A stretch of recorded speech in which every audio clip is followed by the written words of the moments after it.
Ça marche. Bah, si tu veux, je vais te proposer donc du coup commencer avec celui des SDR. Donc quand tu dis recyclage, tu disais que bah, du coup tu arrives à un certain moment, bah, j'imagine que là, chez Aircall, sur certains marchés, vous êtes arrivé, vous avez quasiment bah, toutes les entreprises qui sont dans votre,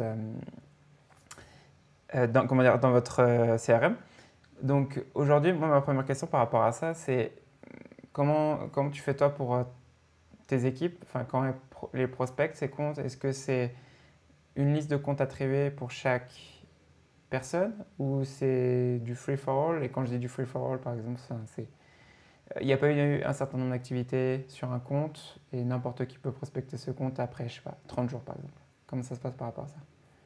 Alors, ça dépend vraiment de la taille des équipes. Au début, par exemple, chez Accol, quand je me suis concentré sur le marché français, donc je chassais moi-même sur le marché français, donc c'était facile. J'avais tout tout le marché pour moi, donc je commençais à chasser tout ce que je pouvais. Et après, je suis arrivé à la contrainte de temps où en fait, j'avais même plus le temps d'aller scraper des nouveaux comptes. Donc je me suis dit: «Bah, comment je vais essayer d'optimiser mon temps?» Et c'est là que j'ai commencé déjà à chasser un peu, ce qui était dans notre base ou ceux que j'avais contactés il y a 6, 8 mois ou même ceux sur qui on avait perdu une opportunité. Je me suis rendu compte que ça marchait. Donc c'est de là qu'est née un peu la partie, recyclage. Et donc aujourd'hui, petit à petit, on a commencé à industrialiser, cette partie-là. Heu, donc quand on a eu une équipe de 5-6 SDR, ça restait de façon informelle. On se créait des rapports et régulièrement, on allait chercher les leads qui n'avaient pas été travaillés après un certain temps, et cetera, et on se les redistribuait entre nous. Et par contre, quand on est arrivé à des plus grosses équipes sur une zone, sur un marché donné, là, il a fallu vraiment l'industrialiser. Donc on a créé, avec nos équipes, sales ops, une notion de portefeuille où, tous les mois, tous les trimestres, en fonction de la taille des deals que les SDR chassent, on leur attribue un certain nombre de comptes et dedans, dans ces comptes, il y a des nouveaux et des comptes qui sont recyclés. Donc pareil, ça peut comprendre des comptes qui ont été travaillés sans jamais avoir eu de démos, des démos qu'ils ont déjà eu dans le passé mais qui n'ont pas abouti, des opportunités qui ont été perdues, et cetera. C'est ce qu'on appelle vraiment le recyclage et on les remet dans ce portefeuille-là. Donc je pense que ça va dépendre vraiment du niveau de maturité de l'équipe et il y a 2 critères à prendre en compte. C'est un, le nombre de SDR que vous avez sur le marché et 2, c'est vraiment l'organisation, qui est faite. Est-ce que vous avez une organisation par pays, par verticale, et cetera? Heu, Plus il y a de monde qui est staffé sur, une région, sur une verticale, à ce moment-là, il va falloir venir l'optimiser pour garantir une équité de distribution des leads, et maximiser les chances pour chacun d'atteindre leurs objectifs. Et du coup, comment tu fais pour prioriser ce recyclage? Parce que pour le recyclage, je sais tu peux utiliser plein de certains critères. Donc, tu peux avoir tout ce qui est les opportunités perdues, comment dire, des entreprises qui ont été qualifiées, mais ça n'a pas abouti en démo. Du coup, comment tu fais pour prioriser ton recyclage? Alors, effectivement, il y a plein de choses qui rentrent dans ce recycling, comme tu l'as dit, hein. Il y a les opportunités perdues, les opportunités, qualifiées mais ou pas qualifiées.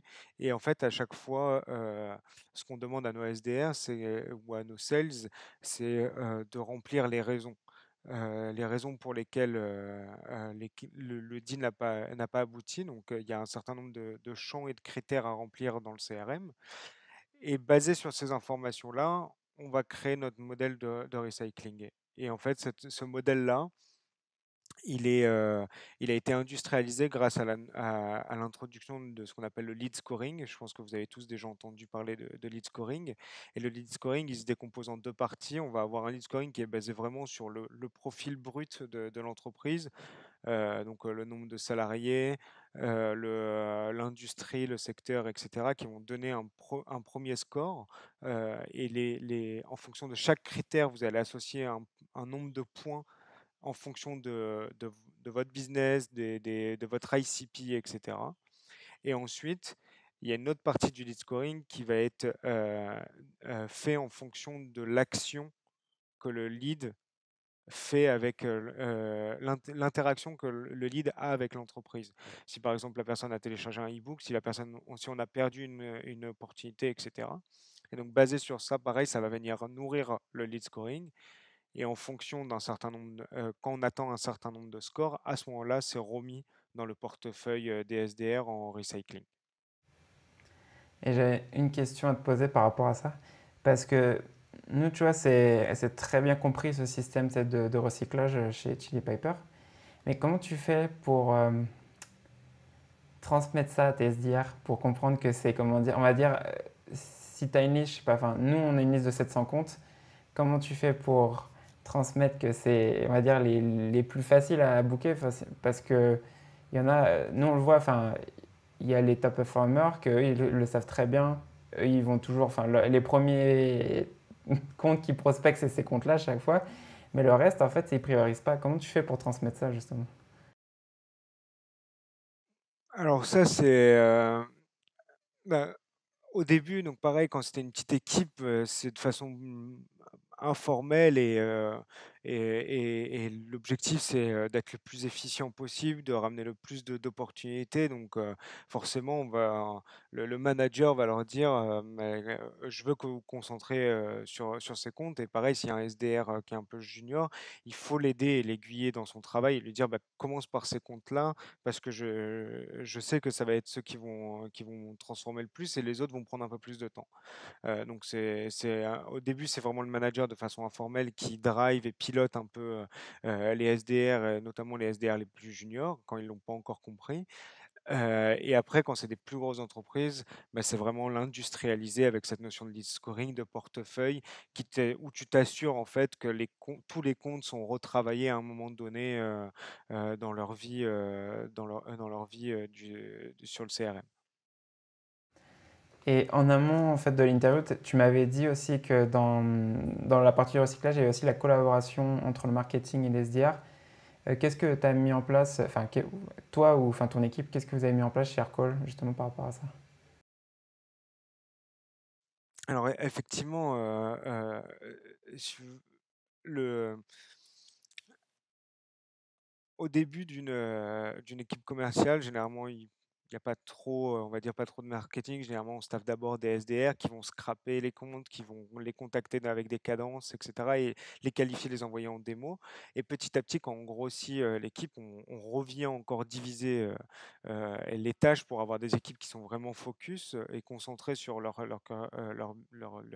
partie du business, en question et donc on va petit à petit sortir l'identification des bons comptes et de l'ICP pour le donner au marketing. Donc ça déjà, c'est quelque chose qui est clé. C'est vraiment le SDR va se spécialiser sur l'engagement du prospect et la qualification, plus que l'identification du potentiel bon prospect. Cette connaissance-là, elle va être transférée au marketing. Et donc ensuite, ce qu'il faut comprendre, c'est que le marketing, les SDR et ensuite les accounts exécutifs, l'onboarding, le customer success, tout ça ne fait partie d'une seule et même expérience client, une seule et même expérience d'achat du client. Et donc, du coup, d'un point de vue de la boîte et d'un point de vue à l'intérieur, on fait tous partie du même cycle de vente. Toutes ces étapes-là sont divisées, mais en soi, c'est un seul cycle de vente pour le client. Donc ça suppose effectivement qu'il y ait une bonne relation entre le marketing et les SDR, de la même façon qu'il faut une bonne relation entre les SDR, les account exécutifs, l'onboarding success, etc. Et donc, nous, ce qu'on a fait au niveau marketing et SDR qu'on a mis en place pour pouvoir améliorer cette collaboration, bah, c'était déjà essayer d'enlever les frustrations qu'il pouvait y avoir. Donc, pour les SDR, on a mis en place donc ce dont je parlais, le fameux lead scoring, pour s'assurer de l'équité de la distribution des leads qui sont recyclés et qui sont les leads potentiellement les plus faciles, on va dire. Donc, s'assurer qu'il y ait une équité au côté SDR. Et ça, c'est le marketing qui gère ce lead scoring-là et qui vient affiner les scores des différents prospects pour s'assurer qu'on ait les meilleurs leads possibles. Et côté SDR, ce qu'on a mis en place pour évincer les frustrations côté marketing, c'est qu'on a mis en place des statuts de SDR pour avoir un vrai pipeline, une vraie visibilité pour le marketing de où on en est du traitement de ces leads et à combien ils vont finir sur le mois, sur le trimestre, etc. Donc ça leur a permis d'avoir une vraie visibilité dessus avec ces différents stages, donc ces différents pipelines à différents stages. Ça va être vraiment donc, nouveaux comptes à signer, en cours de prospection, intéressés, démo bookés, démo qualifiés, etc., etc. Et donc ça donne une vraie visibilité du pipe de la même façon qu'on peut avoir sur des opportunités pour un account exécutif. Et pour faire ça, en fait, il a fallu travailler aussi la collaboration entre nos sales ops et nos marketing ops pour s'assurer que les leads dans le CRM, entre notre outil de marketing, notre outil CRM, les leads passent bien les étapes et que tout le monde puisse s'y retrouver, que les chiffres soient bien égaux des deux côtés, etc. Ça, c'est super intéressant ce que tu es en train de dire parce que j'imagine que même au niveau de la collaboration, c'est amélioré, mais j'imagine que pour toi, tu as plus de visibilité sur où ils en sont en fait, l'équipe SDR, combien de comptes ils doivent prospecter pour arriver à un meeting pris ou enfin une démo prise. Donc j'imagine que pour toi, pour du forecasting, on va dire sur la partie SDR, c'est aussi intéressant.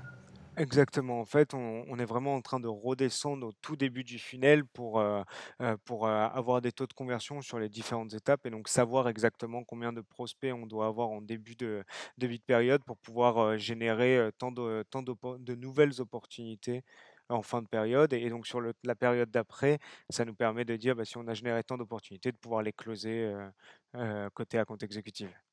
Et donc ça nous permet de travailler avec quelques mois, quelques trimestres d'avance. Et j'ai une dernière question sur le recyclage et après on va passer sur le deuxième conseil. Toi, quand tu prospectes des prospects que tu recycles, qu'est-ce que tu leur dis justement? Est-ce que tu mentionnes l'opportunité qui a déjà été faite justement avec l'AE ou le SDR avec qui vous avez discuté précédemment ou comment tu fais ça? Mais alors ça dépend vraiment de la raison en fait qui a été mise. C'est pour ça que c'est hyper important et là c'est un message à tous ceux qui nous écoutent. C'est vraiment important de bien renseigner, tout dans le CRM, hein, pour vous ou pour quelqu'un d'autre qui passera après. Mais, ça permet justement de démarrer, la conversation. En fait, il faut vraiment considérer, cette ancienne opportunité, comme juste un déclencheur pour engager la conversation. Mais par contre, après, gardez en tête qu'il faut refaire un discovery comme si vous ne savez rien, parce que en 6 mois, le projet a peut-être changé, les interlocuteurs ont peut-être changé, le besoin a peut-être changé. Et si vous commencez à pitcher ce que vous aviez écrit dans l'ancienne opportunité, c'est un des moyens les plus sûrs de pas closer le deal. Donc vraiment, il faut se réadapter, il faut réutiliser les informations qui sont juste comme déclencheurs pour ouvrir la conversation et reprendre le contact.